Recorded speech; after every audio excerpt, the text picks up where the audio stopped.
Jazz and Sixers again, and just as it was on February 15th, a matchup of the conference leaders. Utah won that first game. So there you see the two big men involved in here, and at least talent-wise, Joel Embiid, Donovan Mitchell. 48 minutes to the All-Star break, boys. Give it all you got. Third quarter, Jazz are up 3. Mitchell drive. Ooh, goes in for this. He looks like he's going to try to put Embiid on a poster. Cuffs it and tries to slam it.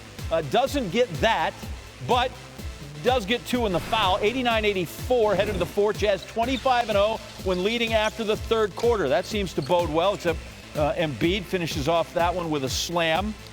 2-point game still. Embiid, top of the key. Guess what? Philly's up 1.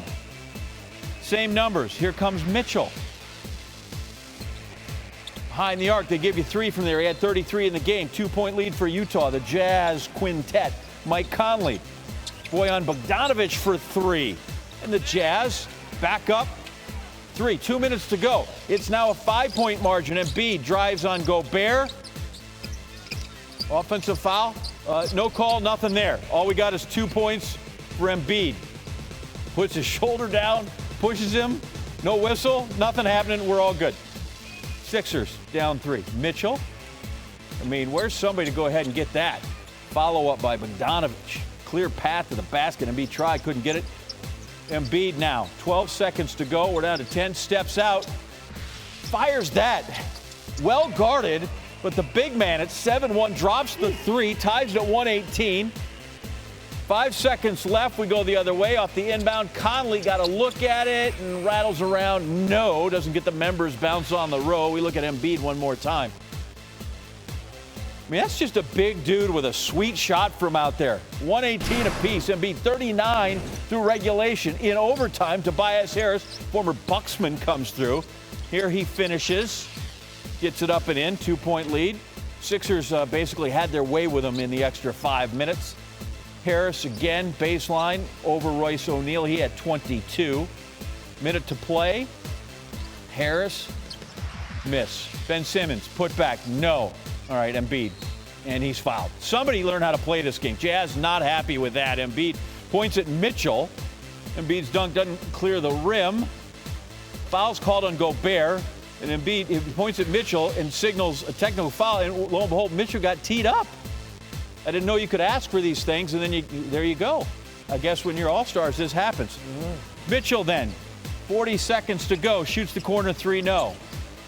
Simmons slides his foot into Mitchell's landing area, so he wasn't happy about that. Now we got a scrum on the ground. Mitchell, he's going to keep barking all the way, get a second technical foul, so then you get dismissed from the game. Sixers are going to win it in overtime, 131-123. As for Mitchell, refs, man. It's tough to go out there and see how we fight and compete, and to have a game like that taken from us. And I'm never ever one to blame a ref, to blame an official. I could say we could have done more, but this is getting out of hand. You know, there have been games like this that we've won. There have been games like this that we've lost. But this whole refereeing stuff and the way we're nice, we don't complain, we don't get frustrated. You know, we fight through things. And the fact that we just continually get screwed in a way by this, you know, like we won this game. In my personal opinion, you know, but like I said, I'm gonna give them credit. They won, whatever, cool. But like this is it's a consistent thing, and you know the question is, can we do it? Can we sustain it? Are we for real number one? Like yeah, the hell we are, and it's getting ridiculous, KK. That this is what's happening. I feel like that's gonna come with a fine, don't you? Couple fines. Then there's this, Joel Embiid, another monster game, recording his 9th career game with 40 points, 15 rebounds. That's just the minimum. He's gone well past that with 19. He's now the second most games in Sixers history, passing Charles Barkley. That Chuck, look at that picture. Embiid only trails Wilt Chamberlain, who, of course, had 30 of those in his time with Philly. Tim Legler, it is a Levy night here on SportsCenter, so you have to bring top-tier stuff. Are you ready?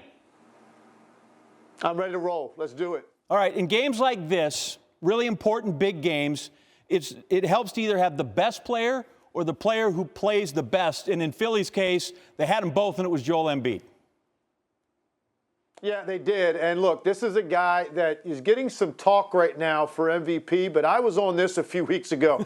I don't think it's close right now. And if you need a signature game, this was the game, because there's nothing more a basketball player can do to affect the game and help his team get a win than Joel Embiid did in this one. He did it on both ends of the floor, too. He's just so versatile offensively. Very few guys this big, this size, have this kind of footwork. Look at that up fake. Gets Gobert to bite it, and then goes to the rim. And look, all these are in the last 6 minutes of regulation. And then the defensive effort.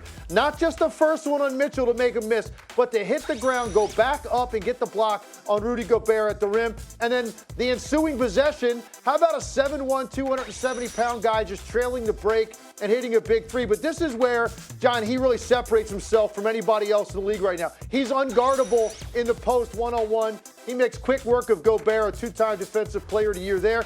And then one more time, the defense. He shows hard on the Mitchell ball screen, so he's at 25 feet, but recovers to break up the lob. And then one more time. This is incredible. First of all, awareness to understand down three, maybe don't have time for two possessions here. So he dribbles out the up fake, stays on balance, holds his follow through, and knocks down the three to tie the game. They eventually win the game in overtime with some help from Tobias Harris. But I thought his 50-point game against Toronto about 10 days ago was the signature moment to thrust him into the conversation, and it probably did that. This is the one that, for me, that separates him right now from everybody else in the league. I think James Harden's got a case for it. I think Steph Curry's got a case for it. But Joel Embiid, for me, right now, head and shoulders above everybody in the league with what he means to this team, and they've got the best record in the East. Thanks for watching ESPN on YouTube. For live streaming sports and premium content, subscribe to ESPN+.